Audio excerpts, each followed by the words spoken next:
Hai, kembali lagi dengan saya Hartono.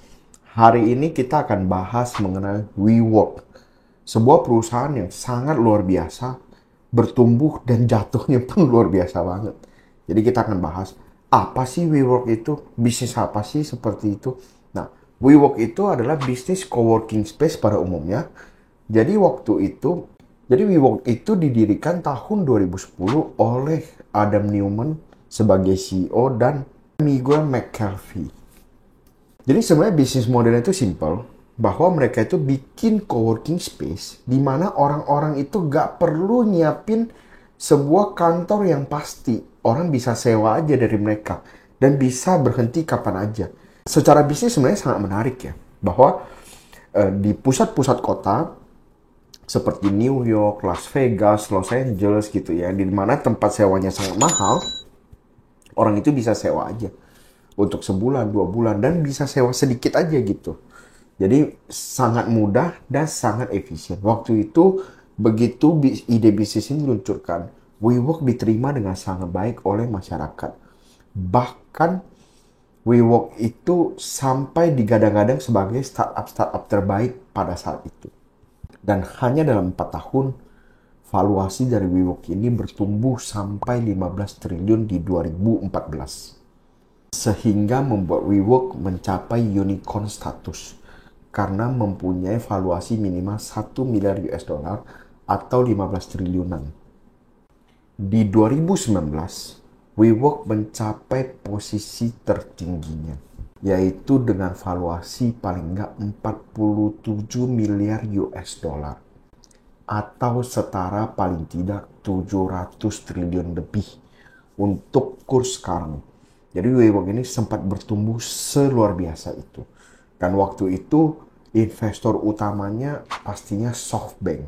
SoftBank menggelontorkan paling nggak 18,5 miliar US dollar atau setara 270 triliunan dengan valuasi kurs Rp15.000. Tetapi dalam waktu kurang dari 4 tahun, WeWork kehilangan hampir 99% dari valuasinya. Sampai sekarang WeWork cuma dihargai 0,4 miliar US dollar. Kenapa bisa sampai separah itu? Nah, ada beberapa faktor yang menyumbang kontribusi mengapa WeWork bisa sampai separah itu kejatuhannya. Pertama, pastinya banyak yang berspekulasi karena COVID. Dengan adanya COVID masuk di 2020, orang-orang akhirnya harus work from home. Sehingga tidak ada yang membutuhkan coworking space lagi seperti dulunya. Jadi semua orang dipaksa untuk work from home, semua orang dipaksa untuk bekerja dari rumah. Akhirnya WeWork kehilangan omset dan kehilangan pendanaan juga pada saat itu. Sehingga membuat kepercayaan orang terhadap WeWork menurun drastis. Tetapi banyak banget yang menyalahkan CEO-nya sendiri, yaitu Adam Neumann. Kenapa? Karena CEO-nya ini dianggap terlalu agresif dalam melakukan ekspansi pasar sehingga tidak menilai dengan baik.